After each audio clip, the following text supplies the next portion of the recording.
You should brief today. You got a 1-in-1. All right, well, listen. Obviously, Gibbs's departure is not the biggest one today.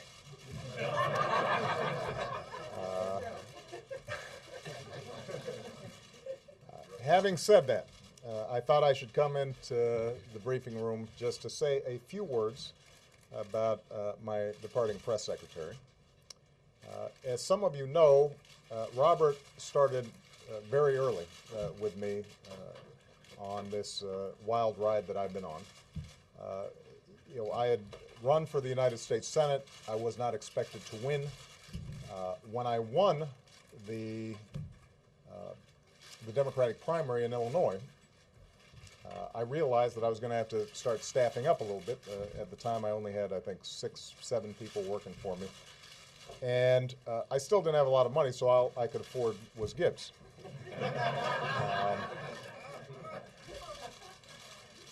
And so Robert came to work with me, and we had what appeared to be a pretty significant general election.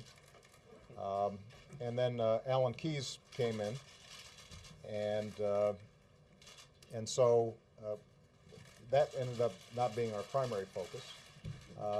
We then had this incredible opportunity to speak at the National Convention in Boston. And I know that a lot of you think that probably most attention was devoted to the speech that I delivered, the keynote speech in Boston. But in fact, actually, the most challenging problem was what tie to wear. And this went up to the very last minute. I mean, 10 minutes before we were about to go on stage, we were still having an argument about ties. I had bought 5, 6 ties. And Michelle didn't like any of them. Axelrod didn't like a couple of them, him being one of the best dressed men in the world. So we really valued his opinion. And then somebody, I don't remember who it was, turned and said, you know what about Gibbs's tie? What about Gibbs's tie? That might look good. And frankly, Robert didn't want to give it up because he thought he looked really good in the tie. But eventually, he was willing to take one for the Gipper, and so he took off his tie, and I put it on, and that's the tie that I wore at the National Convention. He has not said anything about this tie all these years, but I have to tell you that I know there's a simmering resentment that he never got it back. And so, as a consequence, I wanted here today to present I wanted this on the record, on camera, that I'm finally returning Robert's tie. And if he chooses to break the glass, he can. But this is going to be a reminder to me that Robert has not only been an extraordinary press secretary, but he has been a great friend. And you could not ask for somebody better in the foxhole with you during all the twists and turns of my candidacy and then the incredible challenges that we faced over the last 2 years. So I'm so proud of him, and everybody here loves Robert. He's going to be working closely with us. I don't think we could have a better press secretary. I think Jay is going to do an outstanding job filling Robert's shoes. But I certainly couldn't have a better friend at the podium each and every day. So just wanted to say congratulations.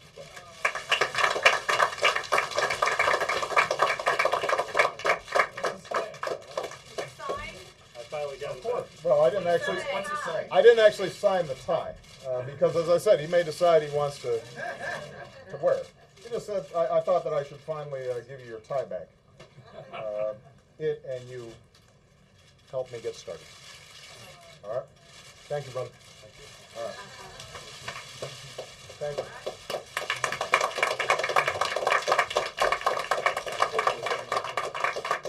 You notice, by the way, that he bought one just like it. I like that tie. I like that tie. Let me get a few things. Let me just say a few things before we get down to talking about what we have every day and what we should every day, and that's the business of the country.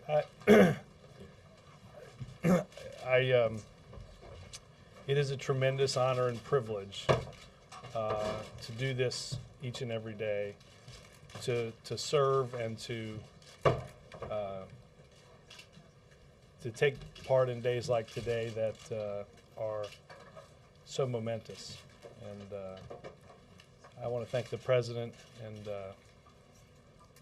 all of his team for, again, the privilege to serve.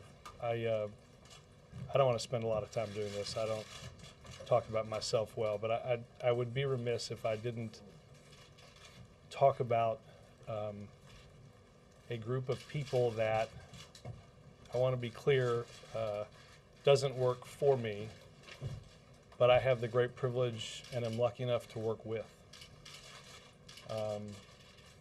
I would not want to do this job as amazing and as exciting as it is without them. And I wouldn't have made it through it without them. I don't intend today or tomorrow to tell any of you goodbye because I don't intend to go anywhere. You all are forever a part of this experience for me. You've become a greater extension of my family. We've shared a lot of extraordinary times. I will miss boring days like today at the White House. I should tell you that for all of you that are looking for help on your morning shows, that Jay likes calls around 4:15 in the morning. If you don't get through it first, just keep dialing. And again, it has been an extraordinary privilege, and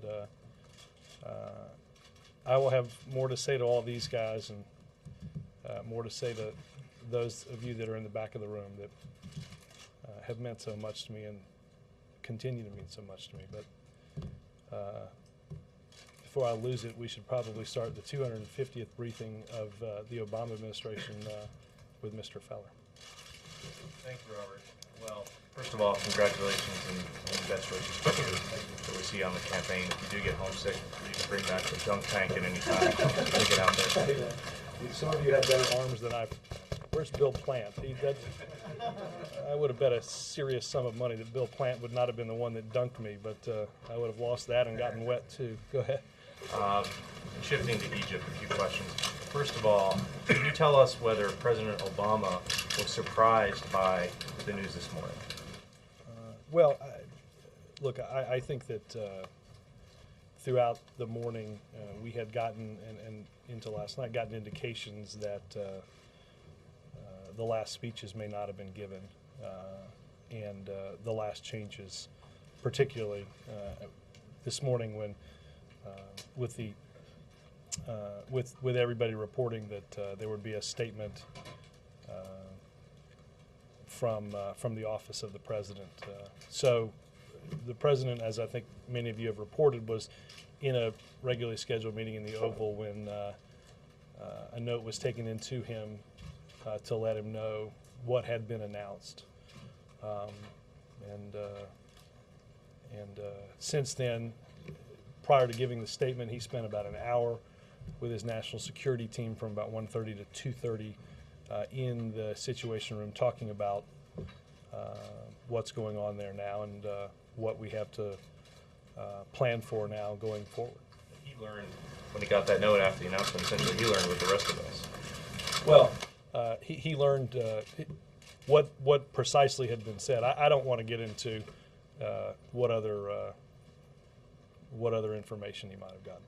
Big picture, is this change helpful or harmful to the interests of the United States? Well, Ben, I think that any time that a government changes based on the popular response of its people, as you've heard the president talk about a lot, is important. All governments have responsibilities to those that they represent. I think, as you heard the president say in his statement, there will be many bumps along this road as this transition continues toward free and fair elections. So I don't doubt, as I said, there will be there's much work to be done. This is the beginning of that process, not the end of it.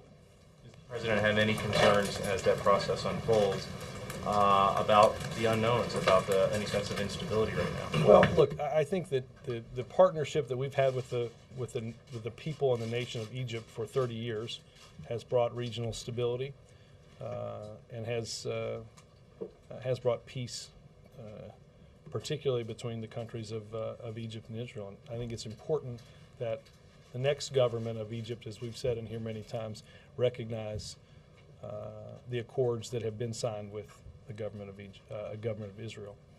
I think that, again, a lot is yet to be determined. I think it is clear, though, watching the events unfold over the last couple of days, the real breadth of Egyptian society that's been out seeking the type of change that we saw happen today. I don't think this is dominated by a single group or a single ideology. I think the breadth is quite wide.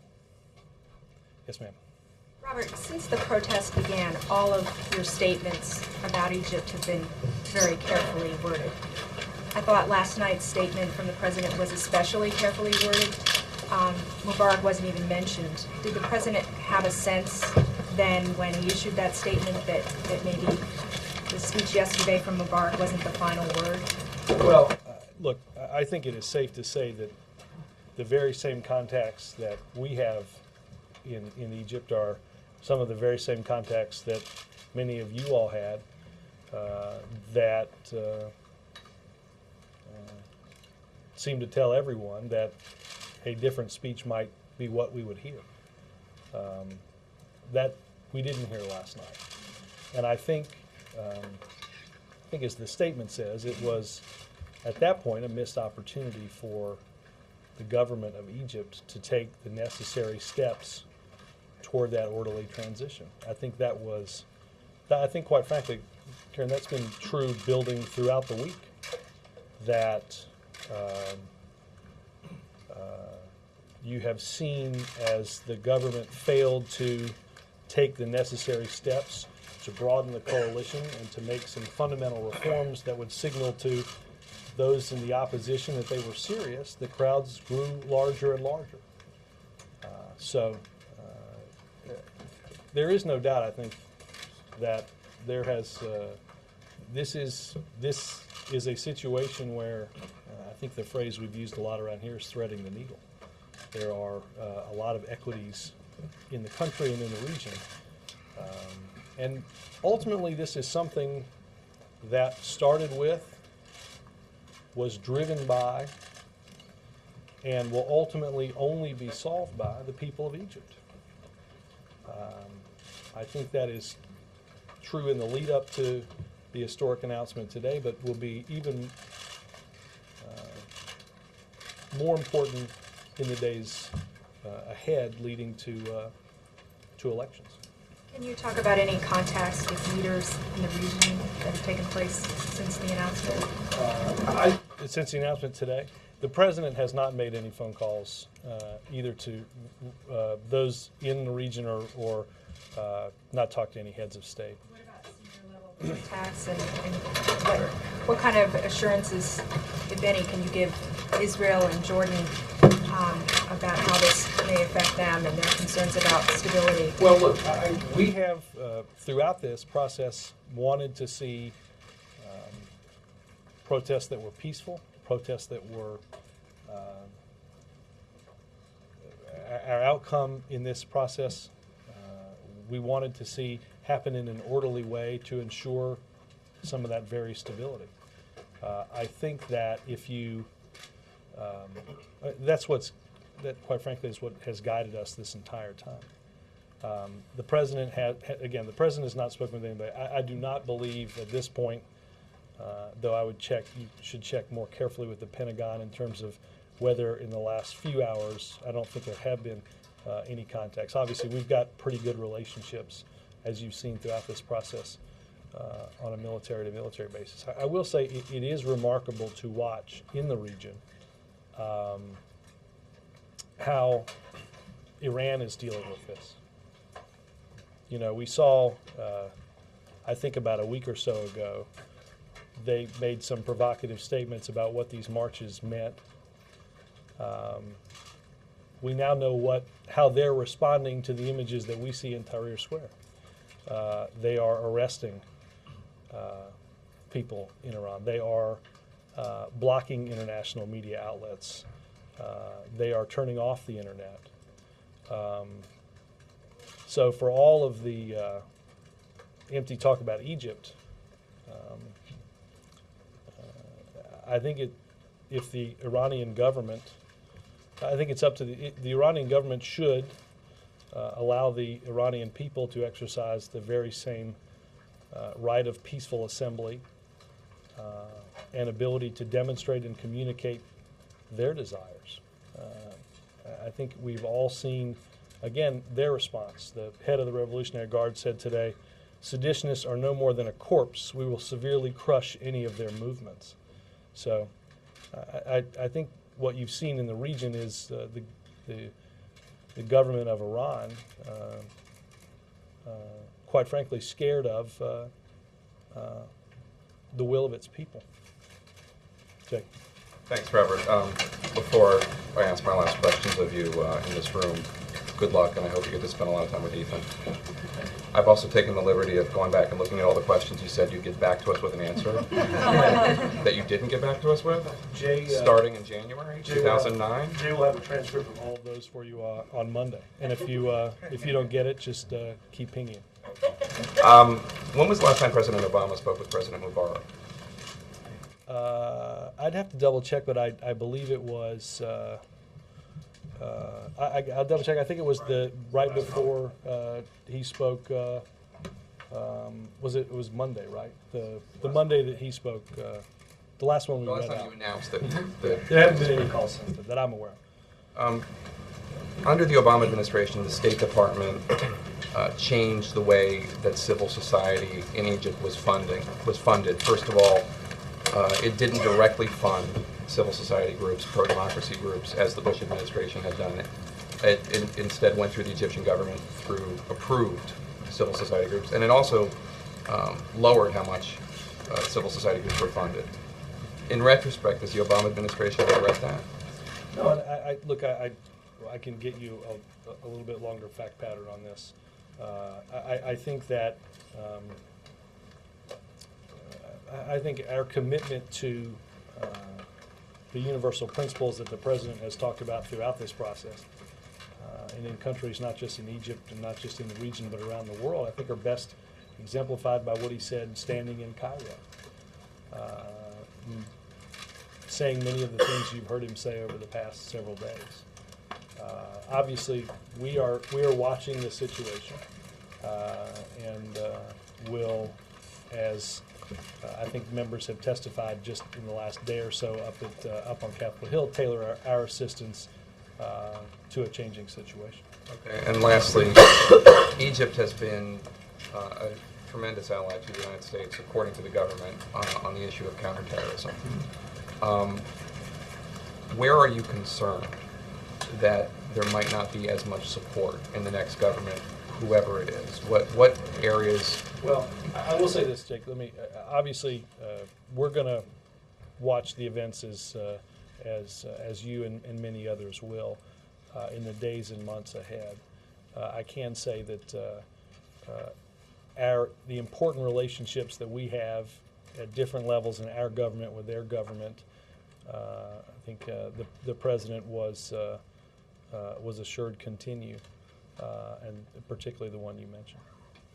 Thank you, Robert, and all the best in your next endeavor. Can you talk to us about the role that the vice president played in what ended up happening in Egypt? I know he sent a strongly worded letter to his counterpart, Mr. Suleiman, a few days ago. Can you describe? Well, I think that, yeah, I mean, look, I think the vice president has,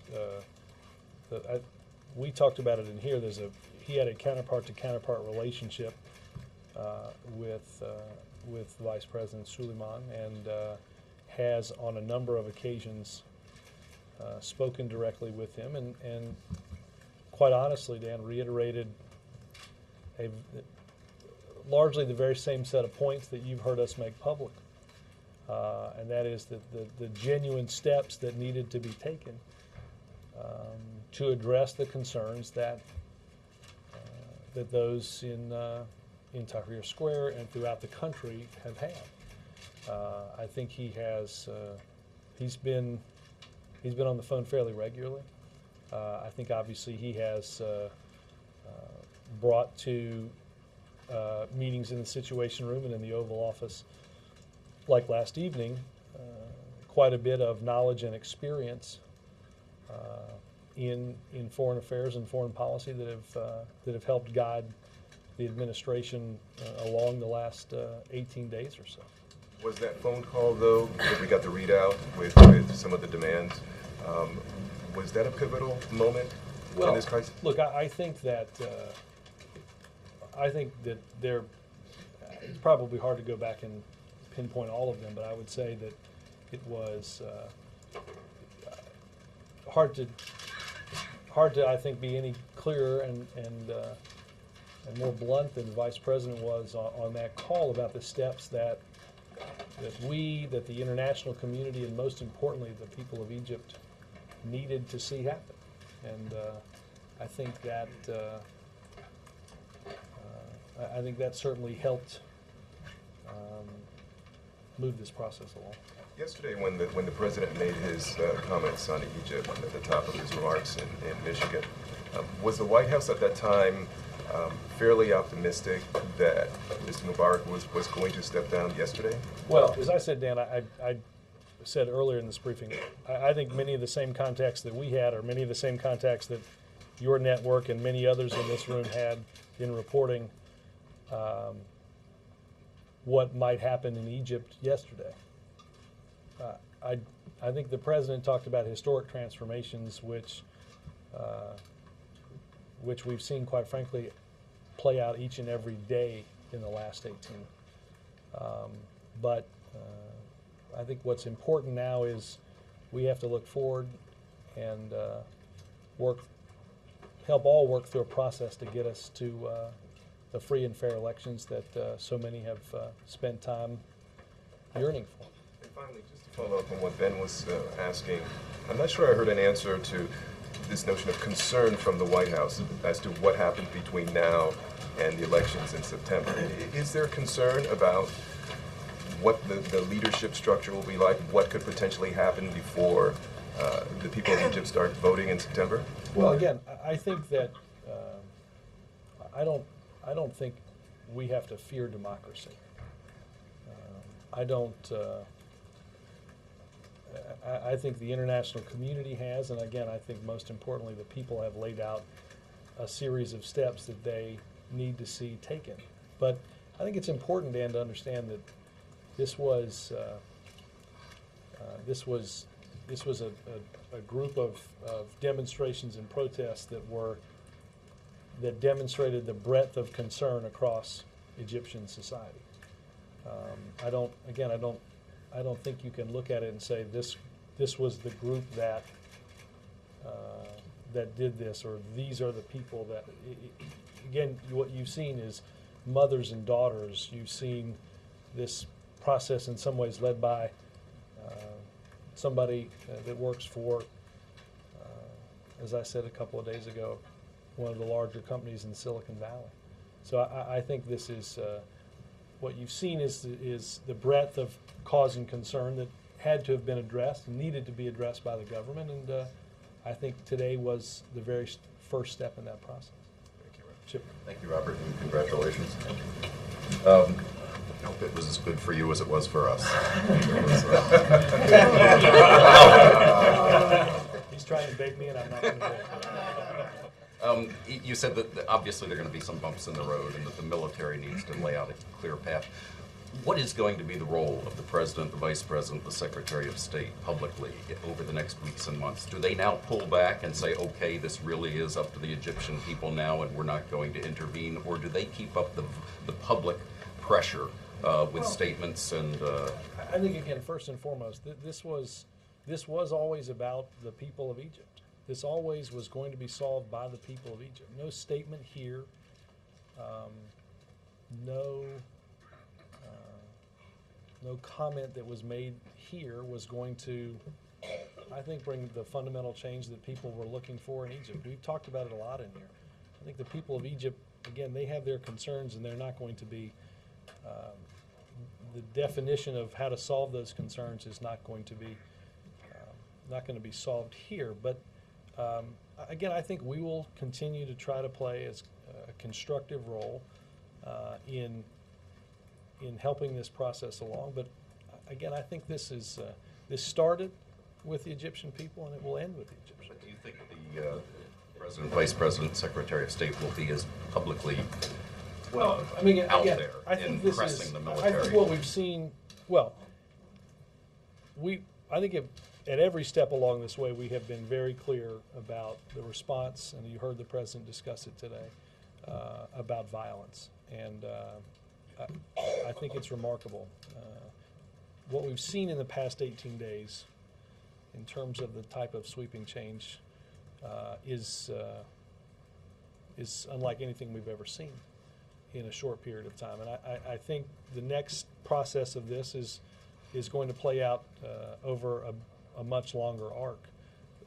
We will continue to be involved and to ensure that the transitional government in Egypt, and ultimately the government that the people choose to represent the people of Egypt, if they take the steps that are necessary to meet the concerns of those in Egypt, then this government will be a strong partner to it and to all of our friends in the region. Why exactly did the President choose not to call foreign leaders, either Egyptian leaders or other leaders in the region over the last day or two? Well, let me go back and see if there's any been yesterday. He has not talked to anybody today. I think we have. I think we are watching events and monitoring them, and I don't doubt in the days ahead that the President will reach out to those. But this is an Egyptian story today. And last question: is there a hope in the White House that the example in Egypt could inspire another uprising in Iran? Well, as I mentioned earlier, I think there is quite a contrast between the way the government of Egypt and the people of Egypt are interacting, and the government of Iran is threatening its very own people. I think if the government of Iran was as confident as they would have you believe in the statements that they put out, they would have nothing to fear with the peaceful demonstration like those that you've seen in Cairo and throughout Egypt. They're not that confident. They're scared. That's why they've threatened to kill anybody that tries to do this. That's why they've shut off all measure of communication. I think it speaks volumes. It speaks volumes about the strength and the confidence that they have, and in fulfilling the wishes and the wills of its people. Robert, do you have any sense if the images coming from Egypt are somehow getting into Iran? We've heard the Vice President and now you talk about Iran. I'm wondering if the administration thinks there's a chance that the message is getting in somehow to Iran. Well, look, I think we have all seen reports that, over the past many days, that those in Iran have and want to march and demonstrate peacefully. The government of Iran, again, has met those the concerns of its people with threatening to kill them. Again, I think it speaks volumes as to what it speaks volumes to the grip that they have, or lack thereof, on the popular beliefs of their own people. Can you talk about Vice President Suleiman's role at this point? Is he still in a key role, or is he on his way out as well? Or Mike, I think that is a question for the transitional government in Egypt. talk a little bit, if you don't mind, about the communications challenge with this event unfolding halfway around the globe, trying not to get ahead of the message. How challenging was that? Well, look, as I said earlier, we have there are a lot of different audiences. There's a lot of different equities.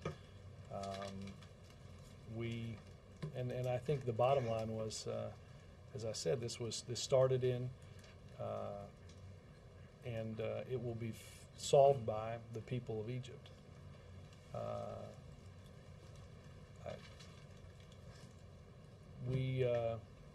We spoke throughout this process about the universal values that went into the creation of our country and what those marching thought needed to go into the creation of their new government. I don't think there's any doubt it has been challenging, and there have not in quite some time have we had probably one topic take up so much space inside of here over the past 18 days like it has. But there's no doubt it is, and it was a challenging topic for us to discuss. But I think as the President said, there'll be challenging days ahead for those in Egypt to construct what their country will look like in the months and years ahead. Do you mind giving out your personal email address so we can keep in touch? Marissa has it. I probably shouldn't say it on TV. Thanks. Yeah. One of the American people that hears it. Yeah, it's true. You did say I'm kidding. Everything's been said. I guess just everyone hadn't said it yet, right? Let me ask you. Isn't that sort of that's the thematic of the briefing, isn't it? Sometimes it is.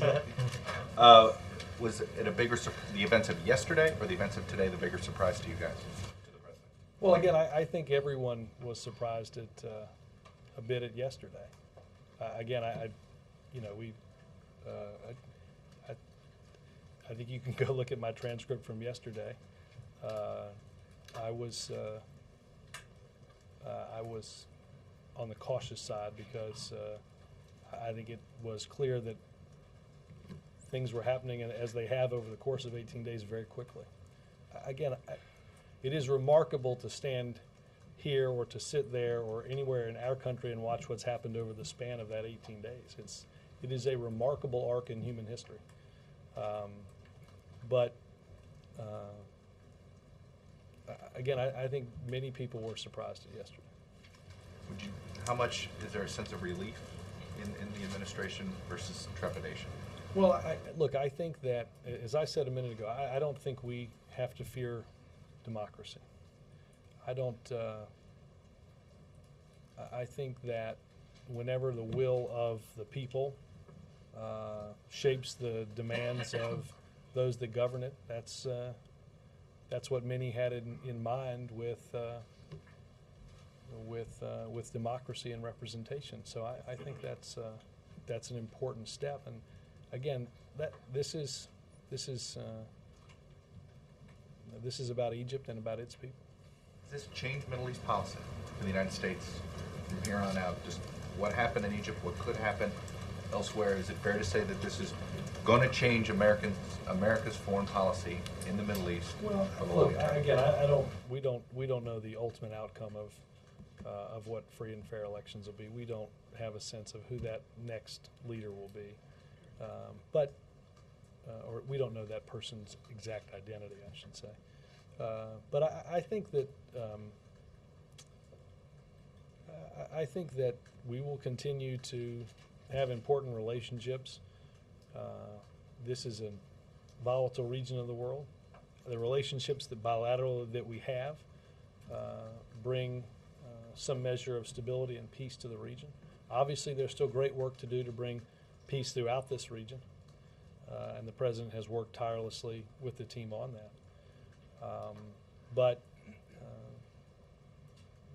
And I think, again, there'll be many days ahead to see what comes next here. But I also think it's important. We will continue to talk about, as we had as we did with the Egyptian government, of the universal values that we hold dear. On Iran, I just want to follow up on that. Obviously, you guys made a decision to do something. I mean, all notice the Vice President's comments you read from specific, what appears to be things that you wanted to say about it. I wanted to get the Revolutionary Guard's senior commander quote correct. You guys have always walked this line with Iran, even the last time when there were protesters, that you don't want to look like America's interfering, that you've always spirited that. So I guess talk about that line today. Well, I don't, look, we're not interfering. Remember, this started with the government of Iran discussing what was happening in Egypt. And I think probably a week or 10 days ago, I think I said to Stephen Collinson in a question that if that's what they believe, then they wouldn't have any problem letting their people demonstrate about the concerns that they have. Now we know they didn't really mean that. Now we know that what they really are scared of is that exactly what might happen. They're scared of that, and they're threatening those that might do it with death. It's a strange, to say the least, reaction to a government and a military that governments and militaries are pledged to protect their citizens. And it is clear that the government of Iran is quite scared of theirs. I feel like I should give you an opportunity to talk about Cam Newton's pro day yesterday. Auburn You did bring plenty of college football to the Auburn will room. be here in mid-April, and I will be back. Yes. Following up on Chuck's last question, the second to last question, You don't have the Cam Newton? No, I got the Newton question. They blow together, though. With the benefit of hindsight, are there any regrets that the administration didn't do more to support the revolution in Iran at the time No, again, and boost it? I think I think what we said then is true now, and I think we supported universal rights, and we support the ability for those to exercise them, and I think it's up to the government of Iran to allow that to happen. So it was handled. Again, Not the balance, right? I think there's, as we've talked about in here, there's different degrees of development in each society. And on a different subject, because I do think we're maybe getting near the end of the possible Egypt questions, but I'm sure there are others will You be sound more hopeful, creative. Laura. On the budget, do you think that what you put forth on spending cuts will be enough to be credible in the eyes that the bar that Republicans have set for cuts to the federal spending? And do you think you can have a credible budget without taking on entitlements? Well, I think it's important. I think if you go back and see what I said about the budget yesterday and the day before, I think it's important that we not just talk about cuts, but we talk about their impact on the deficit. And I make that point because I think the seriousness with which anybody approaches this has to be taken in some totality, right? We're going to have a debate for a number of years, for the number of the next 2 years, about tax cuts for those that make above $250,000. We have had a debate that takes us back to the debates of the last 2 years about whether or not we should repeal health care. We know the impact of both of those is to add far more than anybody pledges to reduce in cuts to the deficit. So I think that what the president will put forward on Monday will be will certainly meet the measure of credibility. A 5-year spending freeze that results in a 10-year reduction of about $400 billion, and the smallest percentage of government spending in relation to size of the economy since Eisenhower was president. I think the president, though, has been clear that there's more that we have to do, and I think that will be part of the conversation over the next many years. I bet you're going to be following every facet of that budget process over the next few weeks. I will email Jay repeatedly about. Back on Egypt, looking back at the full scope of everything that's been said, starting on January 25th, when Secretary Clinton talked about the stability of the Mubarak government, to what the president said today, do you think that you all have been proactive or reactive to what's happened there over these 18 days? Peter, I think we have been, I think we have been fairly steady in what we've said. I think you can chart what the president said today and what, from what he's talked, when he talked publicly about this the first time, or when I talked publicly about this the first time. The measure of what we were for, the fact that this was about the people of Egypt and would be solved by them. Look, I don't doubt that there were some people, again, in the region that saw us as too much on one side, and others watching the same statement saw us on too much of the other. I think we had to, and I think the president and his team showed steady leadership that continued to voice the concerns of those that wanted greater rights and greater opportunities. Is what happened today the result that the president desired? Well, I think the president and the team desired to see greater recognition of the rights that he talked about in Cairo in 2009, and that those that have marched in Cairo in 2011 have saw it. Again, I don't think we have to fear. I don't think this is something we should fear. I think this is, as I said and the president have said, that those that are in government have an opportunity to represent the will of the people. And I think that process, that long transition has just begun in Egypt. One more shot on Iran.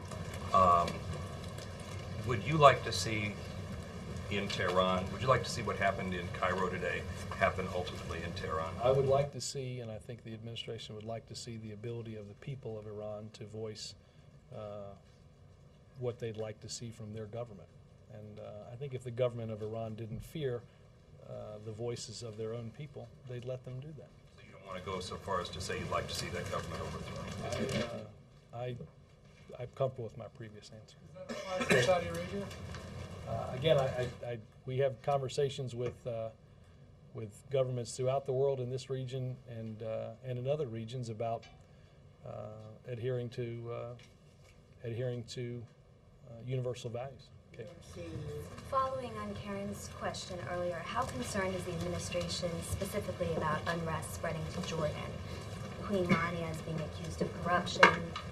How closely are you looking at that? Well, look, I mean, throughout this process, we have watched, again, we've watched throughout the region.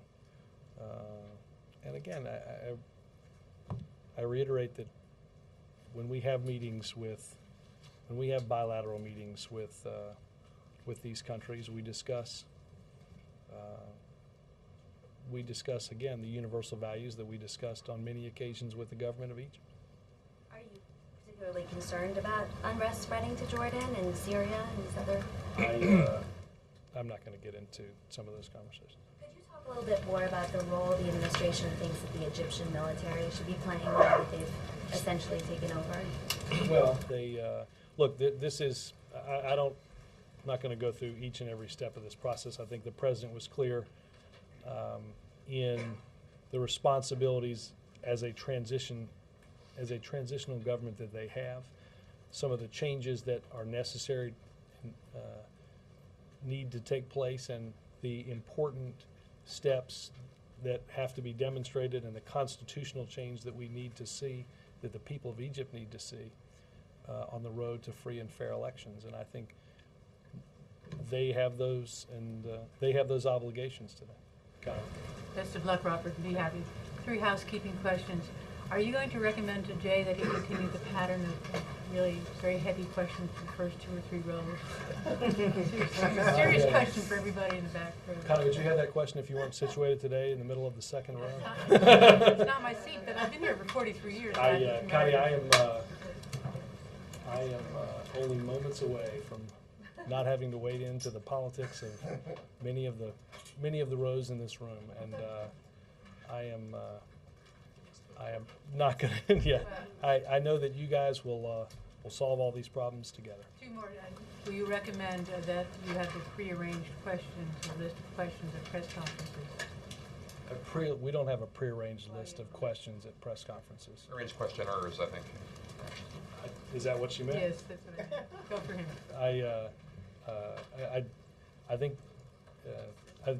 I think we bring some order to how the president calls on you guys. We don't have. I want to be clear because I think your original question before Jake amended it was, does the president have a pre-arranged list of questions at the press conference? I'm going to leave that aside. Again, the president does not have a pre-arranged list of questions at a press conference. Do you realize that you're just, Dana is just writing all this down. He's just absorbing all of this, and this stuff just writes itself. You got a great book, by the way. I'll have some time to read it. I can't remember my last question now. Who Jake may know. Who decides oh yeah, the last question is, will you keep your excellent staff, press staff on board? Keep these guys? Absolutely. No, this is very serious. These guys, there's no better group that I've ever worked with, and I've done this. I took my first job in politics February 14th, 1994, paid job, and I will walk out of here on February 13th, 2011, 17 years. I have not had and not worked with a greater group of people than what I have worked with on the campaign and in this office. And they are terrific. Each and every day, they make the president and they make all of us look good. They are and will continue to be the backbone of the White House press operation. Thank you. You guys don't move on for that. Now, this is a prearranged question, so you already know it, but Yes. for the benefit of everybody else here. I'll let you finish it just so it looks. Just so it for appearances. Cool. No. Oh, I did. Sorry. Go ahead. Go ahead. What is the president's message to people in Jordan and Saudi Arabia who are looking at Egypt saying, we want to have the same sort of nonviolent revolution, get rid of our monarchy? Would he encourage them? Well, again, I don't think it is. It hasn't been during the 18 days here, and it's not our role to make that kind of statement. Again, I think it is important that we have bilateral relationships, and in those meetings, we say publicly and we say privately that governments throughout the world, we just did this when the government of China was here, have to recognize a certain level of individual and basic freedom. And I think that has been true for this administration and previous administrations that were here before us. Thank you, Robert. Now that you have more time on your hands, you'll be returning all our phone calls and emails, won't you? No comment. I'm going to depart from the Egypt questions and follow on Laura's budget question. The House Republicans have been very divided among themselves over how much cutting to do. As you know, conservatives are pressing for additional cuts. The president met with Speaker Boehner earlier this week, and I'm wondering, how closely is President Obama watching this debate among Republicans, and how concerned is he that the pressure that their party faces from the right will make it more difficult for him to reach some kind of agreement with Republicans on a budget? Well, look, I think the president obviously is a pretty big consumer of news. I have not heard him discuss in the past few days the articles about, as you mentioned, the pressure that House Republicans have come under from different entities in their caucus. I think that out of that lunch, and I think even well before that lunch, we had a model in December of being able to sit down and make some important decisions for the people of this country, to take some important steps like reducing our deficit that only can be done when we both see common ground. And I think that's what will be the end of this, is there will be some agreement. I think there'll be some tough decisions along the way, and you'll see some of those tough decisions from our side in the budget. But I think in the end you will see that two parties have to come together, and we have divided government. It's the nature of any of our solutions now. So he's confident that he can avert a shutdown of the sort that happened in the mid-1990s, and that you'll I doubt that. I think there's probably some very serious concern in the Republican caucus of not wanting to repeat that, and I think that you've heard the notion of some of even Speaker Boehner has said, we have to make some tough decisions around and some tough votes on the debt that require us all to be adult. Yes, ma'am. Thank you, Robert. God bless you and your family. Thank you. Thank you. On the, regarding the six-party talk, South Korean government had mentioned today the issue of the preconditions for resumption of the six-party talk. Right. And does the United States have any preconditions to resume six-party talks? Well, I think what was clear in the bilateral talks that quickly broke down earlier this week between South Korea and North Korea was that North Korea genuinely lacked the seriousness to be involved in these. And I think before we return to six-party talks, I think North Korea has to demonstrate the seriousness with which they need to employ to live up to their commitments. And I think it was clear, again, when talks broke down earlier this week bilaterally, that they had no real intention of entering into a constructive dialogue like this. And I think it results in further isolation of North Korea, and they can make a conscious decision, but it's going to require that conscious decision. What is the detail of the United States? Well, I think, look, I think the broadest thing is they have to show a willingness to live up to their commitments and to denuclearize. And that's what we have said throughout this process. And I think they need to demonstrate how serious they are about that. Yes, sir. Thank you. Mr. President, said Egyptians have changed the world. And so far what I am hearing about the states, other oppressive states in the region, it looks like your administration has not yet adapted this changing world. Or could you please walk us through what is the changing world and what is your administration new policies in the world? I think I've given this answer a couple times, but I'll repeat it. We spend time in public and in private with governments throughout the world, not just in this region, but throughout the world, on what we see. I'm not sure what that noise is. There we go. Sorry, Karen's recorder went from recorder to player. Somebody's did. Maybe I thought that was in my head, but now it appeared to have been. I felt much better when you guys recognized it as a noise too. So, I think that again, there are certain basic and universal rights that people yearn for throughout the world. That's exactly what the president talked about, and I think that's what that's the responsibility of governments is to meet those rights. But this statement came from the president, and he openly said, "World has changed." So my question is again, has any kind of policy changed so far that can we see dealing with these states? Has you adjusted your policies yet, or? Well, again, I'll try one more time. We have these conversations directly with those, with governments throughout the world.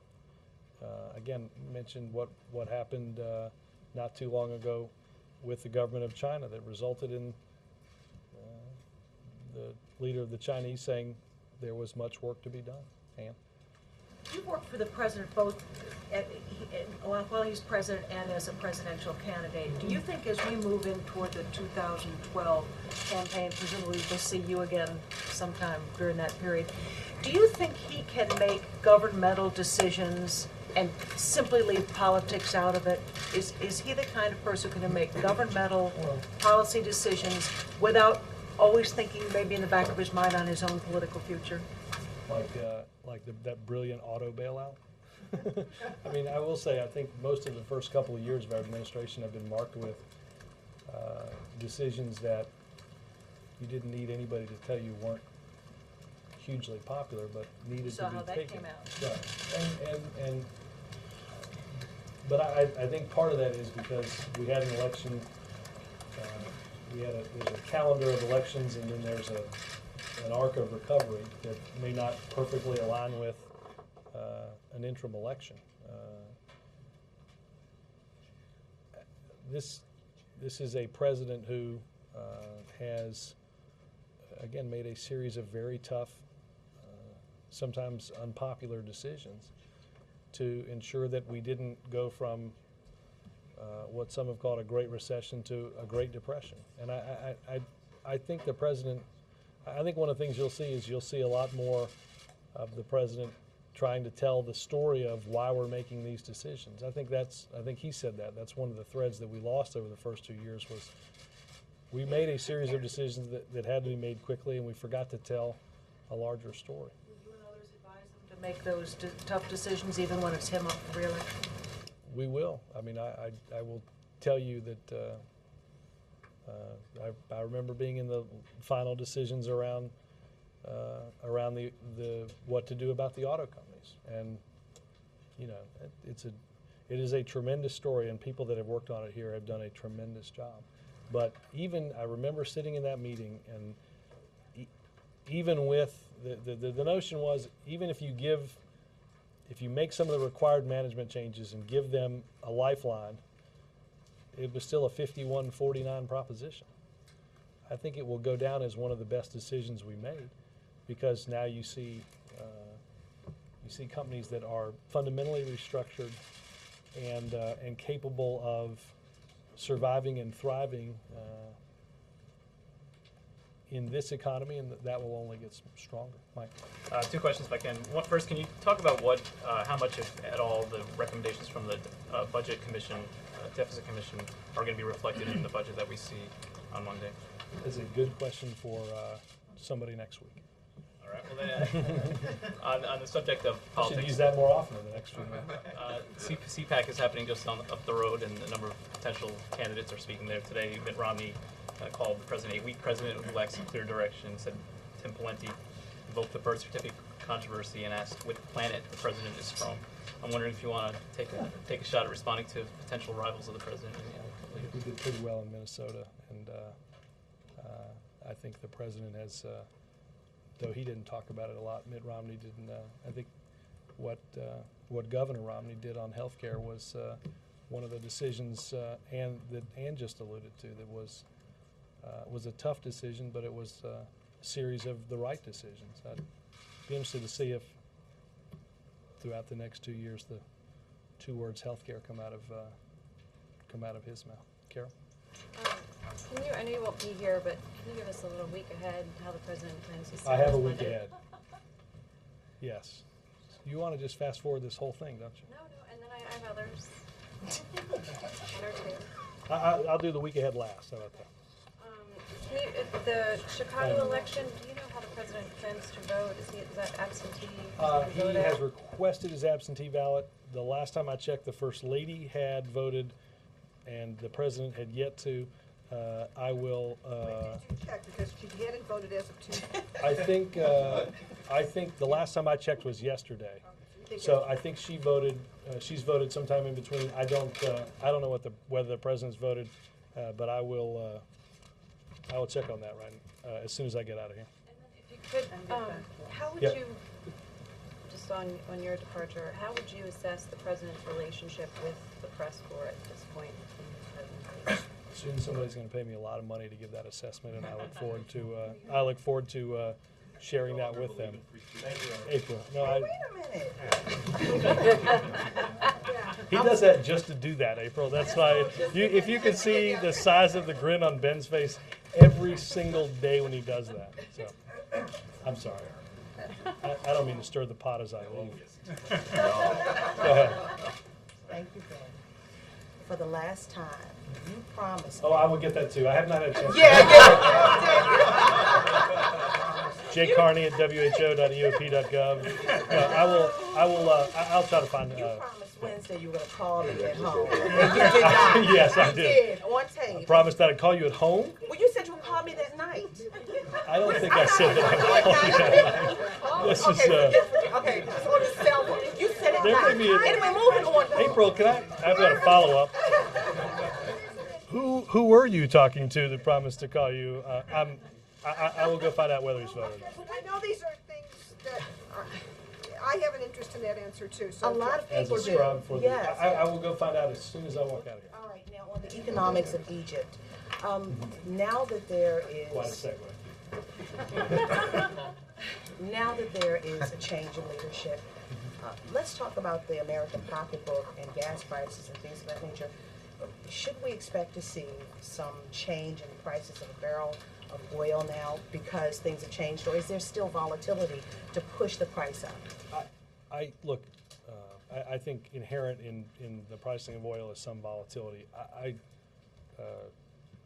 As much as I would love to tackle a few subjects that they tell me never to talk about, I should not do that in the last briefing I have. I will say this: we have. Well, I don't want to make people rich or poor based on what I say, but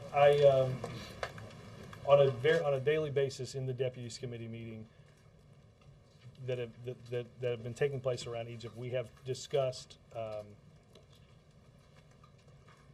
what is happening with transportation at ports of entry and in the Suez, and we continue to monitor that and do not see a disruption on that. And lastly, congratulations on your new chapter. Thank you. Now,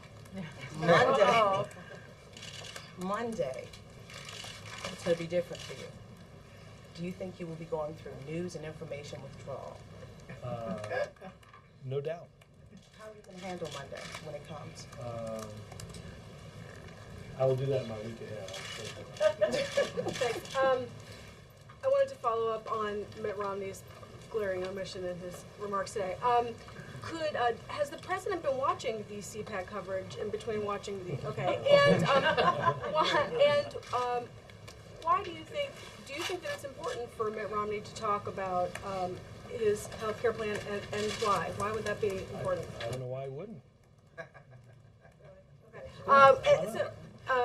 I had an Egypt one, believe it or not. Actually, a couple on Egypt. Have the Secretary Clinton and the Samantha Power camps kind of gotten together? Are they in the same place now in terms of? I'm not entirely sure what you're speaking about. Internal divisions on how publicly to push for change and on how much change is enough change in terms of the Egyptian government. Is the White House and the administration all on the same page about? Margaret, I think we've been all on the same page for quite some time. Richard, Stephen, and I'll go. No, it's okay. Robert, congratulations. And on Egypt, I'm wondering, you've been talking about, like with Jordan and Saudi Arabia, the bilateral relationships, what the president says privately and publicly. I'm wondering, though, at this moment, isn't there more that he could be saying publicly? Does he plan to play any sort of a greater role in terms of trying to empower the people of other countries, like the Egyptian people are now being empowered? Well, I think, again, Richard, I don't know of anything that is planned to do that. I would point you to what he said today, and I think what's important to remember about all of this is that it didn't start by, we didn't start it, we didn't finish it. This is an issue for the people of Egypt and the people of countries around the world to petition their governments. Stephen? The President said just now that the Egyptian people forged change through peaceful means and not terrorism or violence. Is the administration arguing now that expressions of popular will like this and democracy could drain the sort of swamp from which extremists find their recruits? Well, I think that the line, Stephen, that you point to is one with some, I think, very specific meaning. And I think if you go back to what the President said in his inaugural address, there are those that seek to change by building, and those that seek to change by blowing up and destroying. And I think what we have seen in Cairo goes greatly in contrast with entities like Al-Qaeda that have killed people that share their belief, their religious belief, in order to scare and to terrorize. So in that case, will we see more of an emphasis on pushing for democracy in the Middle East in the foreign policy than we've seen before? I think you'll see the President continue to hold up the concerns of those throughout the world that seek a greater recognition. I'm going to do the week ahead, and then I'm going to go. Let me just do the week ahead, guys. Before I do, I'm going to give you my week ahead, April. Are you ready? Yes. On Monday, the former press secretary will travel with Ethan Gibbs to school. In the morning, he'll catch some Sports Center and a bike ride if the weather holds up. In the afternoon, he's hoping for a nap before walking several hundred feet to the bus stop to greet Ethan. Travel pool will accompany. Fortunately for me, I do not anticipate any further public events for the remainder of the week. The President, on the other hand, and you all have a very busy week. On Monday, the President will travel to Baltimore County, Maryland.